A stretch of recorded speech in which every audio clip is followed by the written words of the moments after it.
Hey engineering students, this is week 2, first video, and I'm going to start by going over the assignment from week 1b last week.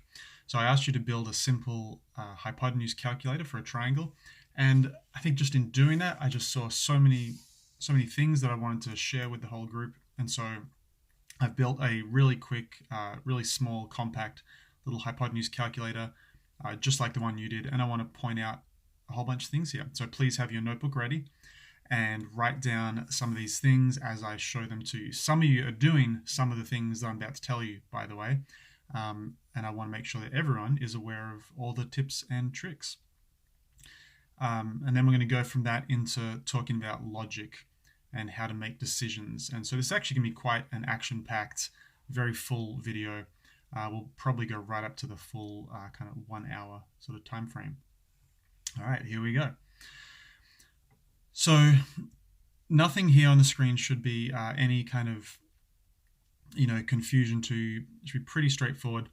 You can see a few little things I've done to make my lines more compact. I've used my little \ns. Again, notice when I click or I highlight, it shows me the other ones as well. And that creates the new line. So I encourage you to try to use that. Notice I converted my inputs into integers. I did the squaring, I got the answer, and let me just run this again for you. I'll give it a little bit of user interaction. Let's do a 3, 4, 5 triangle. Length of base 3, height 4, and I get a hypotenuse of 5. Now I want you to see the 3 and the 4, when they were entered in, they were converted from text strings to integers. That's what this int does right here and here. When I needed to say it back to the user, I turned it back into a string. Okay, again, nothing new there. But do you see how because of all the exponential, the powers and the squaring and stuff that was done, Python put that into that floating point style number, which is just a fancy name in coding for decimals. Okay, it's not an integer. Integers don't have decimals. They're just like whole numbers, either negative or positive. But the floating point numbers are how we deal with decimals.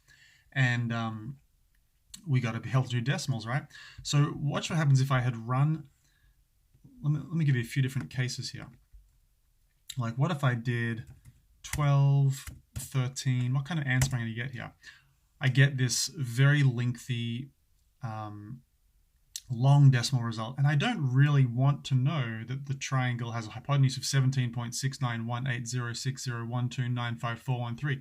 Nobody needs that much precision, and as we said in the last video too, it's quite possible the code is actually going to give a slightly incorrect answer because of the different algorithms that it uses. So there is a way around this, and I'll show you that first up. Let's see. So over here in our code, we can actually, as it defines the hypotenuse variable, which is that square root of the base squared plus height squared, we can actually encapsulate that in another function. And that is the round function, round as in rounding off. And we ask ourselves, like we put it in the parentheses, so all of that I just highlighted, that's what is being rounded off. I hope that makes sense to you. It's in the function, so the function is acting on this value. And then you got to add something at the end. You got to do comma, and then let's say 2. Maybe I'll leave a space there. Now this comma, this is not, well, actually, it is related to the comma that we use here. Okay, so both round and print, these are both just functions. And by the way, I could put a space there if I want. That's just purely stylistic. I could put a space here if I want. Doesn't matter. So both round and print are functions. So is input. All those ones that are shown up as purple, those are functions. Now, a function is, just like in mathematics, it's where you put in what are called arguments. Okay, please write that word down in your notes. You put in arguments into a function to get your output. Okay, the arguments are the input, and then it comes back at you with an output. So let's see. So this first print function on line 1, this print function is receiving one argument, and it's that text string, which includes the \n. This input function here is receiving one argument. It's a text string again. This input function is receiving one argument. But maybe I'll jump down to this line 5. This print function on line 5 is actually receiving 1 and then 2 arguments. Okay? The first argument, the first thing that's been passed to the function, that's how we say that, is that text string, your hypotenuse is. The second argument is string hypotenuse plus the period text string, a little concatenation right there. But it's the comma that separates out the different arguments. Okay, if you're wondering why there's like the comma and the plus, it's because the comma is how all functions receive multiple arguments one by one. So for this rounding function, the first argument that was given to it was the calculation itself, and then the second argument is telling it how many decimals to round off to. So we're going to run this again. We'll do the same numbers. We'll say 12, 13, and now you see the round function took care of it on line 4. Okay, here on line 4. It rounded it off because the round function wants its first argument to be a number or a calculation, and the next argument to be how many decimals to round to. A print function simply wants to receive multiple printable things. So every function is a little bit different. This, by the way, if you're an Excel user, this is very similar to Excel. Excel does the same thing. Also separated by commas. It wants multiple arguments for a lot of different functions to tell it exactly what to do. Okay, that got a little technical, but hopefully you can see how we can use round. Now you can't use round on a string. It's got to be on numbers, on floating point numbers. Okay, another thing that you could do here, and a few of you guys did this. Actually, I'm going to stop that. A few did this. Instead of making, actually no, let me do this. Like, what if I had some kind of crazy numbers? What if I wanted to put in decimals instead of just integers? Instead of 3, 4, 5 triangles, what if I want 13.2, 16.9, and whatever the hypotenuse would end up being? What if I want those triangles? Well, Python can't receive it right now.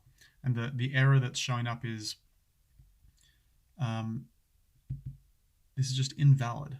If you've got an integer, base 10 integer, we can't accept 13.2. This is actually very easily solved. Davis used this on his. I think maybe someone else might have as well. Instead of converting it to an integer with int, you can convert to a floating point number, to a float, just by using that float command, and then it receives decimals just fine. So it's kind of like, why wouldn't you do that? Okay, why not? Why not make the program a little more robust? And if you want to tweak things as we go, you could allow a little more precision, because maybe that is what you want. By the way, you can still put in integer values with the float conversion. It doesn't care about that. That's fine. So float is a little more robust than an integer. Okay, one more thing that I'd like to show you before I actually move on to the lesson for today is that one way that I saw several of you, I think Caitlin and Zach maybe both did this from memory, you can avoid the need to convert your float variable, which is what hypotenuse or hype is right now. You can avoid the need to turn it back into a string with the str conversion by doing something like this. You can say, let's see, you can just finish off your print function right there, and then just print type, just like that. And because that print function now has nothing else in it, it doesn't have any text strings, you're not trying to mix strings with integers or floats or anything like that, it will happily receive that, and it's just going to put it down onto the next line. See that? So you might prefer that. It's definitely a neat way to show it on the screen. That's nice to have it online by itself. It's very readable, and it does avoid the need to do that string thing. So anyway, that was 10 minutes worth of polishing up what you already did, and so try to use some of these tricks on the next code that you write for us this week. All right, now I think what I'm going to do, I am going to, again, I wish there was a quick way to do this. Control Q is what it used to be on when we coded our robots back in the day, but it doesn't seem to work here. Okay, that's just going to get rid of all that for me. Make sure you do liberally sprinkle comments, by the way, in your coding. I want to see comments. Again, Davis did a great job of incorporating comments in the last thing. So it helps me, it helps you. I saw others doing it too. All right, so we're going to talk about logic and decision making. Oops, decision making, hyphenated maybe. Making decisions, the making of decisions. How do you get your program to not simply receive inputs and give answers? That is how a calculator works in the way that we did it. But how do you get it to actually say, like, if this is happening, then we're going to do this. Otherwise, we'll do this. Or if this happens, like, how do you branch off the different paths? Because that's just critical to making any kind of high quality, useful sort of application. Like, you think of I don't know, like, let's say Words with Friends. Okay, like some video game. Is anyone playing Words with Friends still? Like everything from the visuals on the screen to like what happens when you press on the keyboard with a particular letter, to what happens if the server goes down, to what happens if like a timer runs too long. There's just thousands, I would say thousands of decisions being made by the program all the time. And that is what makes the thing feel interactive and interesting. I suppose that's because it mimics human behavior. We're also making decisions. Everything that happens, I'm deciding what words to use, and I have reasons behind that. I'm saying how to do these triangle calculator enhancements because of something that already happened in the past, and now I choose to do this instead of this. So it's how we work. It's how we want a good program to work. Enough philosophizing. We can do things pretty simply. I'm going to jump right on into it. Let's. It's best if we wrap this in a scenario. Let's say that we would like to. I don't know. Let's have a simple yes/no. Let's see. We're going to say. I'm going to create a variable. We're going to make the computer ask us, whoops, do you like pizza? Do you like pizza? Good thing I learned how to type without looking at the keyboard 10 years ago in a Dvorak keyboard layout, which I've used ever since. Do you like pizza? And I'm going to obviously respond to that. Let's just make sure that's running. Do you like pizza? Yes, I do. I'm going to put a little space there. I forgot it. And you know what I'm also going to do? I'm going to take the input that was just given. And here's a new trick for you. I'm going to redefine. I forget who I said this to. Someone who used side 1.1. It might have been Zach, maybe. You don't have to invent a new variable every time you want to adjust the variable. Okay? You can actually redefine the variable food in terms of itself. Do you see what this is doing here?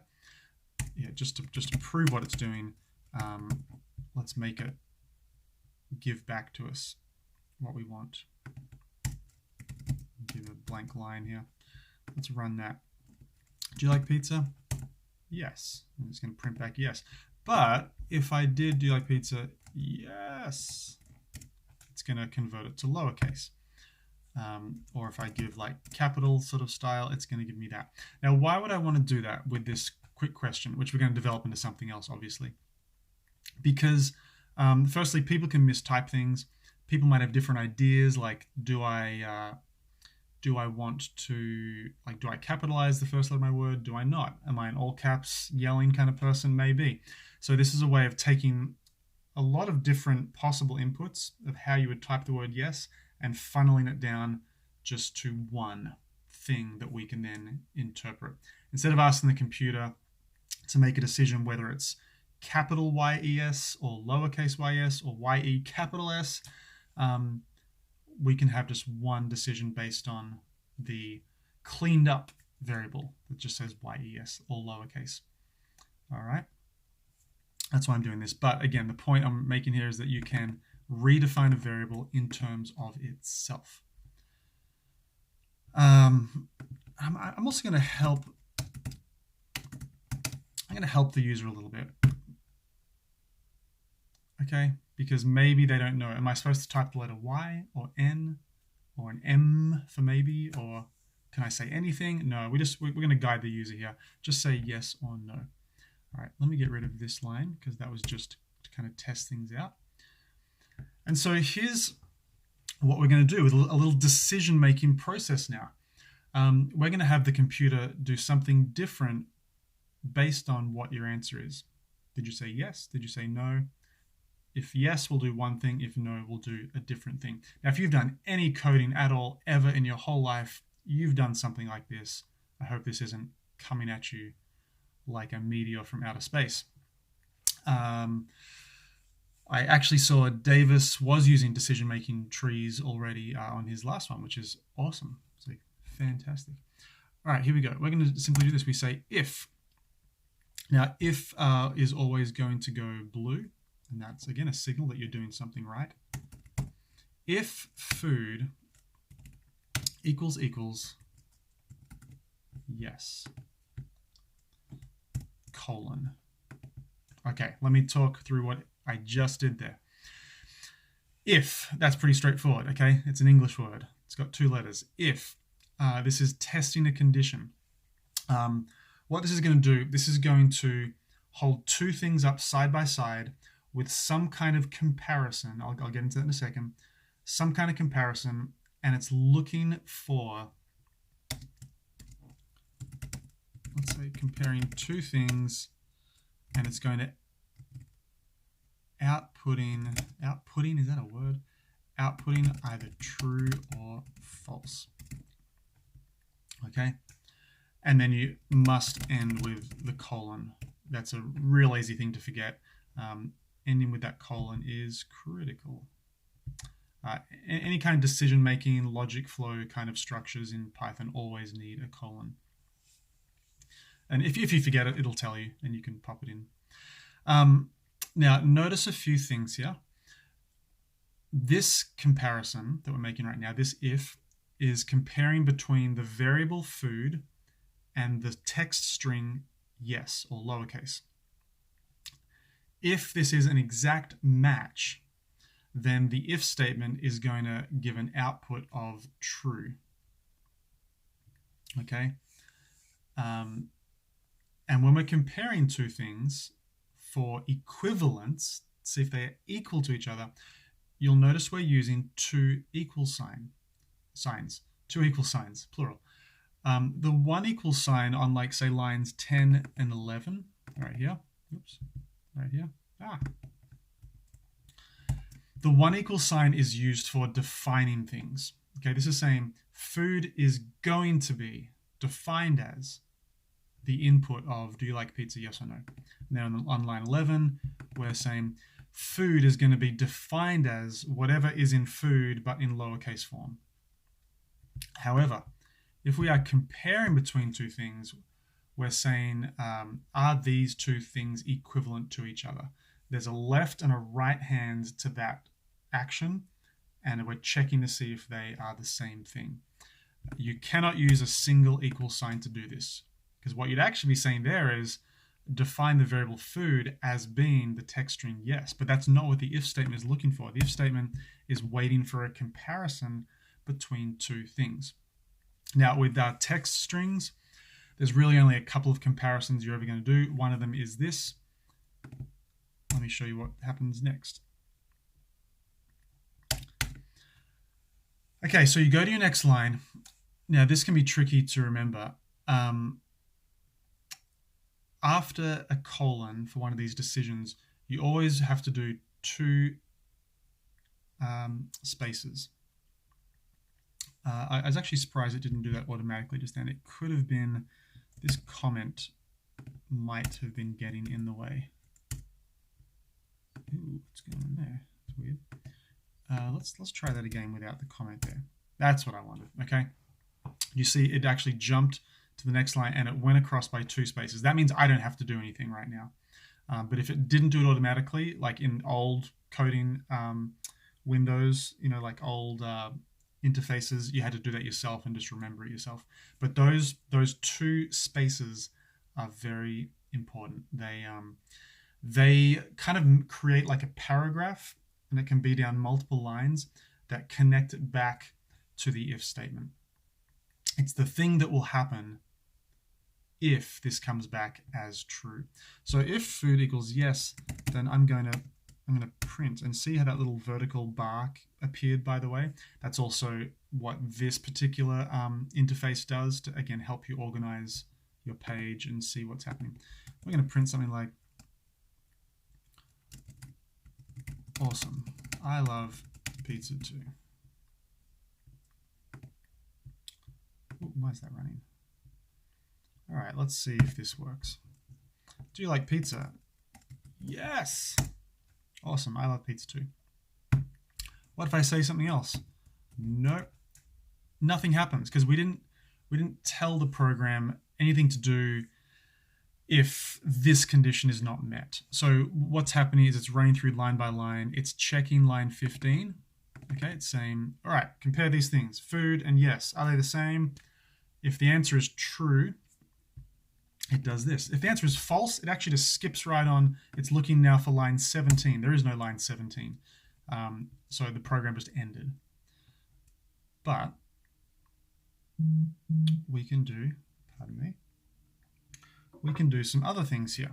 Now, if I'm done with my if statement and what the result should be, then I actually need to go backspace. Oops, that was one too many. I need to go backspace back to the start of the line. I don't want the indent, otherwise it's going to think that I'm still talking about what happens if true. But I'm done with that now. All I wanted was the printing. So let's do something else. Let's say, okay, else. Actually, no, let's do it. Yeah, okay, we'll do else. Else. So else is like a really convenient catch-all.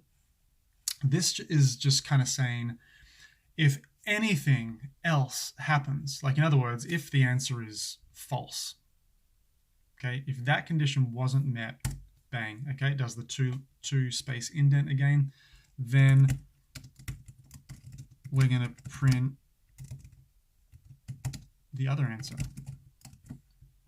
We're going to say, what is wrong with you? Oops, get out of here. Do you like pizza? Yes or no? Yes. Awesome, I love pizza too. Do you love pizza? Yes or nope? No. What is wrong with you? Now, because we use the else command, it's actually pretty robust. Else is like everything else. So if we run this and I say nope in capital letters, it's going to say, what is wrong with you? Unfortunately, if I write yeah or yeah, it still is going to say, what is wrong with you? Because it's looking for one specific, very specific input of yes. I can, as we showed, I can mess around with the case, but I can't do anything else. I could even put in a number and it's still going to say, what is wrong with you? Which is probably an appropriate response right there. Yes or no, 42. What is wrong with you? Give me the right answer. We can build in a little more intelligence into this. We can actually create additional cases. Okay. Gee, for those of you who remember like coding Lego robots back in middle school, um, you might recall switches. Okay, switches were like where you could keep on clicking that little teeny tiny plus button, and you could add more and more possible cases for like if this variable is this, if it's this, if it's this, if the number range is this, then all the different things that could happen. If you press the buttons on the little controller, and you got to list off what all those buttons could do. So we can do a similar thing here. We can create as many cases as we want, and we do this using the elif. I was about to call it a function. It's not a function. It's a logic structure. Elif is shorthand for else if. Elif is supposed to follow after an if, but come before your catch-all else at the very end. Elif, and again, please write these down. Elif is supposed to be used in the same way as the if statements. In other words, you need to still be checking like for comparisons that would result in a true or false. Okay. Whereas else is just like you don't need to give any conditions because it's just going to do it if nothing else happens. But elif does need stuff. So, we might do things like this. We might say, oops. What if the person says, yeah? And I'm going to copy and paste because some of you might be wondering if there's a better way to do what I'm doing here, and there is, but wow, can't even type. I just did it twice, 3 times. What if it was like y? Notice that I'm very intentionally only using lowercase because I have my little conversion up here, which will force it to be lowercase. So like there's like at least 3 options that a person could now say y. They're feeling lazy. Also, hello Pete's 2. Yeah, hello Pete's 2. But again, if they do anything else, 365.24, it's going to say what is wrong with you. And I guess that, again, makes sense as an answer. All right. Let's talk about some other comparison operators. So the other one, which is really useful for text strings, or can be useful, it's going to feel a little bit like the else. In fact, I could even, yeah, I think I'll put it in.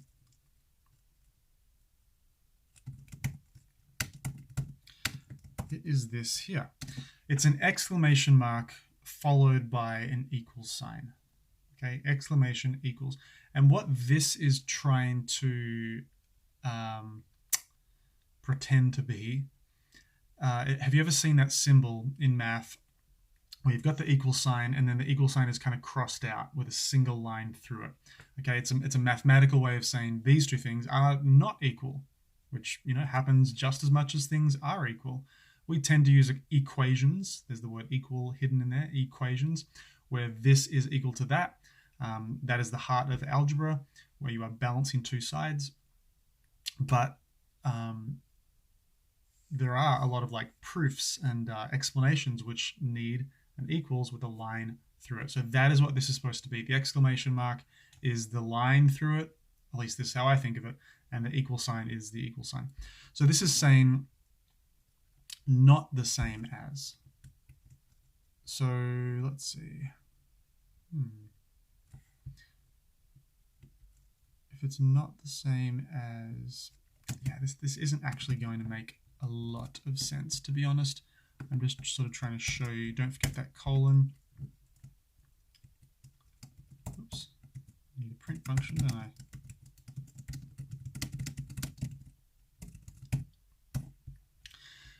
So let's try to predict what this is going to do. We type a word, it's going to check. Is the word yes? Is it yeah? Is it y? And then it's going to check on line 21, is the variable not equal to the word no? which really is like every other word or text string that exists, right? Except the specific word no. And it's going to say, I'm sorry to hear that. I guess the only word you could input that would skip past line 21, 22 would be the word no, because that would be an equivalence. And that's not what this is looking for. This is looking for a disparity, a disconnect. So then it would jump down to line 23 and say, what is wrong with you? So let's try running this and putting some different inputs through. Do you like pizza? Okay, well, this is going to work just fine.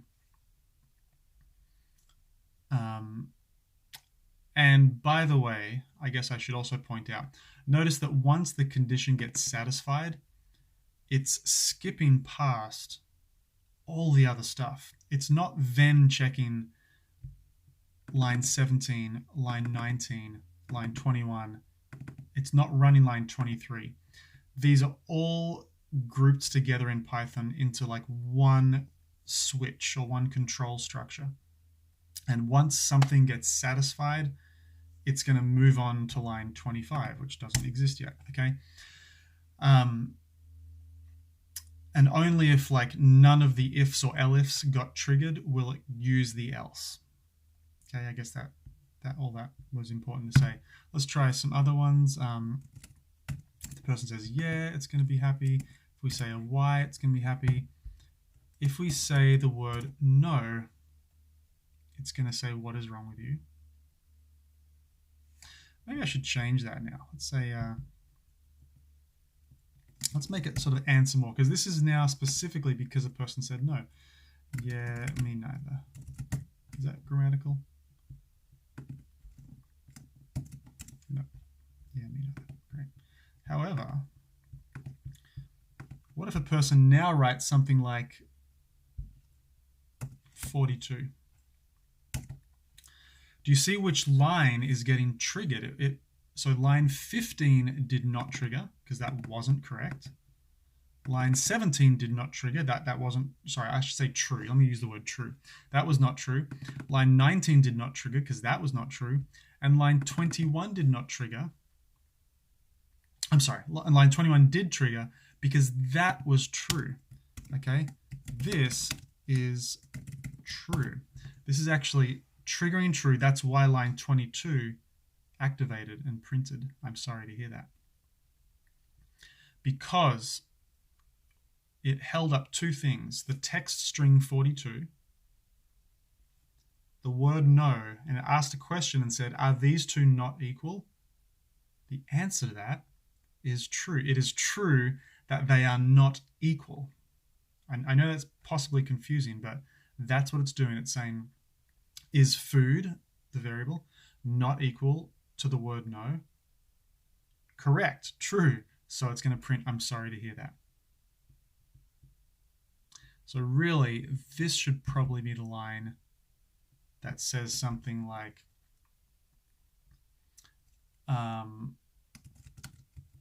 your answer does not make sense to me. Your answer does not make sense to me.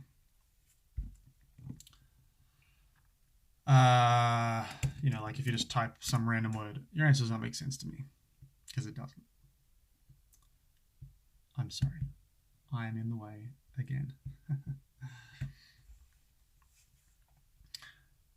All right, let me switch over now. If anything here is confusing, you'll start to get a feel for it as you do it. And as I talk through how to do numerical stuff, this was all text. Let's do the numerical things now. And I'm hoping that this will become more and more clear. Let's see. All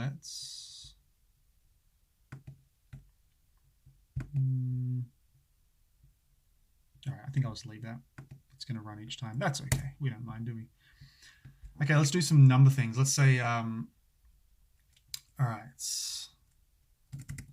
let's ask about the weather. Let's say, actually, no, let's ask about your age. Let's say input. How old are you? And you know what? I am going to put a Put a new line there. I think I can do that. And because I'm going to get an integer, when you ask people what their age is, no one ever says a decimal, do they? They always say an integer. So I think I'm pretty safe in turning that into an integer as opposed to a float. I definitely don't want it to be text because I'm about to do numerical operations and comparisons and things like that. And I'm going to put my little space there just to clean it all up. All right, now we're going to make a decision. We're going to say, let's say if a person is older than 18, we'll encourage them to vote in the next election. Sorry if I'm giving anyone any PTSD about elections and government stuff. Sorry. If not, we'll tell them to stay in school. Okay, that's what's going to come up next. Whoop. What am I doing? If. So we'll say this. We'll say if age. Now, how do you think we do this?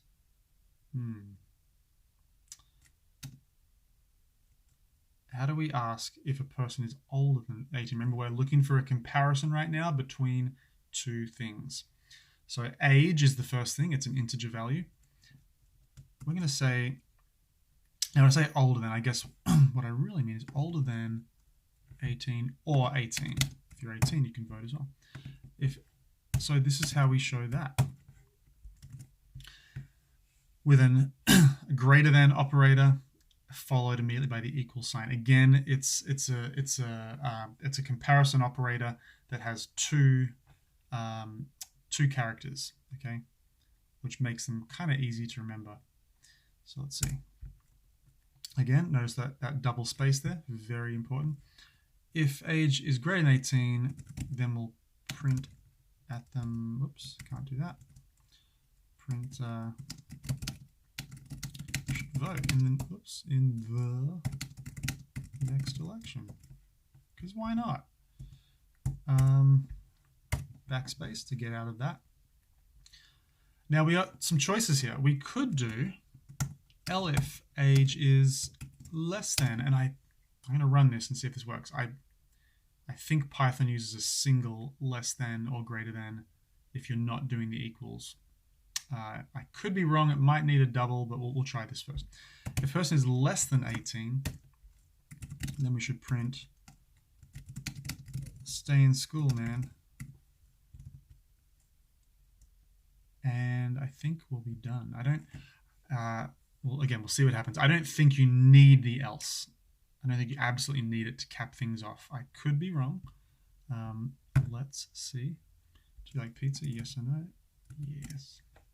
How old are you? Well, I'm 19. Okay, great. Let's try some different case. How old are you? I'm 12. Stay in school, man. All right, it's not complaining. So it looks like we don't need to use the else at the end. It also looks like it is perfectly happy with the single. I have a feeling like there might be a coding language that uses that. Let's just see if it does know what to do with that. I'm 12. All right. It's happy with the double one as well. I don't know if there's any difference between those. If anyone wants to research that and look it up, you're welcome to do that. But it seems like it is happy with the one, so I'll save myself a character. Now in this case, as I said, we wrote an elif. It would have actually been slightly more elegant, slightly more logical to simply use the else.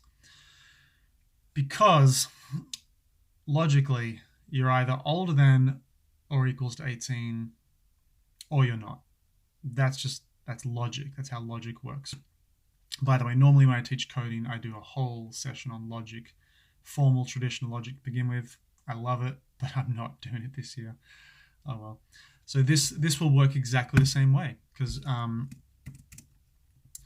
else could that be? There is no other option than greater than or equals to 18 or anything else. So again, save yourself some text characters and you can do it that way. Now, let me show you something else here as well. you could do something like this.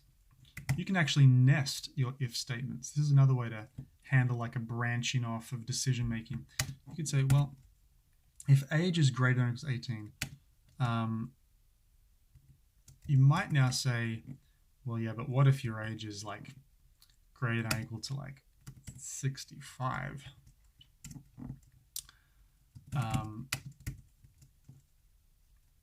You might want to say you are eligible for a senior sit-in discount, and you can vote.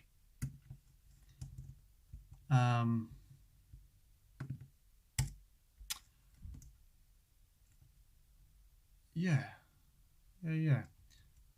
And then I'd probably do else, and then I need to put my little spaces there. So right now, I've just kind of nested. This little mini decision tree is nested within the branch off to is your age greater than 18. So if your age is greater than 18, then we're actually going to go to a new set of decisions. Okay, are you older than 65 or are you not? And I guess this else, this one here, if you think about it, this means their age is between 18 and 64 inclusive, like including 18 and 64. Do you see why that would be true? Because we've already been told their age is greater than 18. That's why we're on this track right now. And then we're deciding if they're older than 65. So if it's the else, if that didn't come back as true, then you must be older than 18, but only up to 64. So we're going to tell them that. And then it jumps out of that once it's done and goes back to the old else. How old are you? 66. You're eligible for senior citizen exam, and you can vote. Okay, again, we'll try some different cases here. How old are you? I'm 45. You should vote in the next election. And just double check that everything's working as it ought to. How old are you? I'm 10. Stay in school, man. All right. Now, it would have been possible to take care of a decision tree like that as well without nesting decisions within decisions. Another way that we could have done that would have been to like just ask continual questions using elifs and sort of whittle it down that way. I think that would have been possible, but I kind of like showing you this as well. Okay, there's one more thing that I think I'd like to show you. We're actually doing pretty well. Let's see, we've gone through the different comparison operators. Yeah, this is going well. I just want to show you the values of true and false themselves. I was saying earlier that, let's take line 30. This is making a comparison. It's saying if, and then it's looking for a comparison, age is greater than or equal to 18. That's a question. That's a logic question. The answer to that is going to be true or false. So true and false are actually values in Python and in other coding languages as well. Just like you have strings, you have floats, you have integers. A string is a bunch of text. Even if it's numbers, it's still just treated as text. Integers are whole numbers, negative or positive. Floats are decimals. So there's another kind of value, and those are logic values. And you've got true and you've got false. So you can actually do things like this. Probably not a lot of reason why you would, but let me show this to you. Oops. Instead of saying something like, if your age is greater than 18, print hi adults, you can actually substitute the whole question, which is looking for a true-false result. You can actually substitute it with the logic value itself. Okay, it's true. It has to be a capital T. If you do lowercase, see how it's just black still? That means it thinks that you're just talking variables. It's kind of annoyed at you because you haven't defined the name true. Look at that. Undefined name true. You never told me about this variable true. How can you be talking about it? So, but if you do the capital T, see how we have the blue highlight. That, again, is a clue to you that we're dealing with logic structures. Okay. So this one, how old are you? I'm 19. See what's happening here. It is always going to run that line 38, line 39, because you're saying if, but then you're kind of giving the answer. You're not even holding up things to be tested. You're just saying the answer is true. So because the outcome is forced to be true no matter what, this is always going to say hi adult, even if we're dealing with a 5-year-old child who likes pizza. Stay in school, man, but also hi adult. There's not a lot of like practical application for something like this. We do use it sometimes. Like I've used it with robots before when wanting to run a loop, and you can use the statement of like while true. You might have done coding yourself, and while true is a way to force a loop to keep going, because a while true loop, let me write this down because I know this might be a little bit disorienting. Let's see. Oops.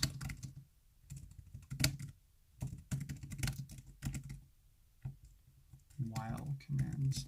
Okay, a while command is kind of like it's sort of like an if logic checking command, but it's like running in real time, and it keeps on running for as long as the condition is true. It just keeps looping until the condition is no longer true. So if you, instead of saying while and then a condition that gets checked, you just say while and then the logic value of true, then it's always going to come back as true, so it'll never break. In fact, okay, maybe we can try this. While true. Yeah, let me stop talking about this and show you how this works. Oh, this could get really problematic. I was about to create an infinite loop that would never end.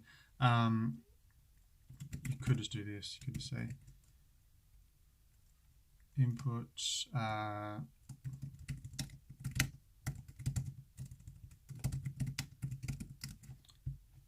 so watch what happens here. Do you like pizza? Yes, I'm a 5-year-old who likes pizza. What's your favorite candy? Yeah, I'm not quite sure why that came out twice. It might have picked up on my keystroke. You can say Skittles. What's favorite candy? M&M's. What's favorite candy? Starburst. See what it's doing there? First of all, I should have put that space there, shouldn't I? Lollipops. Let's see if I change my code. No, it doesn't reload the code again. You see, that's looping a while statement, and because I'm saying that the condition it's checking is always true, it's just going to keep looping that thing forever. What would happen if I just did that? Let's see. Oh, okay, yeah.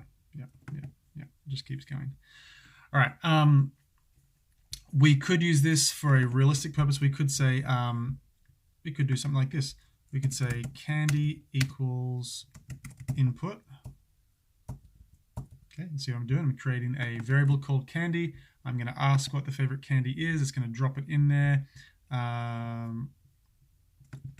might even redefine that to be all lowercase. And then I could do this. While candy is star bursts. It's a very loud phone. Starbursts, is it plural? Starburst? Starbursts? Okay, let's try running this. Ooh.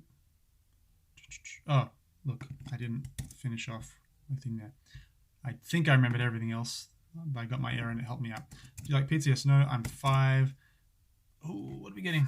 Error named Candy is not defined. Okay, here's a quick little error here. I'll just walk you through that. We are finishing up here. Let's secretly just define Candy with an empty text string. I'm just going to do that in the background to create the variable first so that I can then run a while check on it. You know, I wasn't intending to talk about while. It's just kind of happened, guys. How old are you? 5. Hi, adults. I see. It never got there because I defined Candy as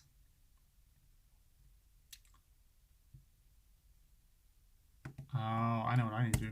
I need to say while Candy is not equal to starbursts, not equals to. While the variable Candy is not starbursts, so is not equal to the word starburst, it's going to keep asking me. That's what I meant for it to do. And that's going to keep on prompting me. And as long as my answer for Candy is not starbursts, it will keep asking me. When I finally say starbursts, it's going to say, great, I love starbursts too. Here we go. 5-year-old who likes pizza. M&M's. Lollipops. Popcorn. Starbursts. Great, I love starbursts too. Okay, so that's another kind of logic loop. The while, we got if, elif, else. We have logic operators. They can be equals to, they can be not equals to, they can be greater than or equal to, they can be, oops, I lost my example there, they can be greater than or less than, and then you can use while to keep on running something and asking. That might be useful, like if you were checking for a valid input. Like it would be possible, say back here when we were talking about do you like pizza, to make it keep asking the question if you don't give like a Y or an N. That's one way to like validate the responses and force the user to do something that you actually need. All right, like I said, we got through a lot. Hope you took great notes. Your assignment this week is going to be a decision-making tool. Okay, write a decision-making tool that, that helps you get dressed for school. So you might consider, for example, what's the weather like? What's the temperature outside? You might consider like, so temperature could be like sunny or cloudy. You might consider the temperature, like a numerical temperature, like what is the forecast in degrees for today? If greater than or less than, you do a certain thing. You might consider whether you are riding your bike or not.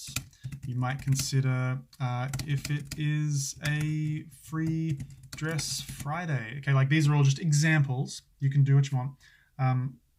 But I want there to be, let's say like 3 questions at least that are helping to determine how you're going to get dressed. And you can have fun with this if you want to focus on like shoes or which sweater of your sweaters or something related to this, but some kind of decision tree that uses some of these things that I've shown you. You don't have to use everything, but use some of these things. Try to use numbers and text just to show off that you know what I'm talking about.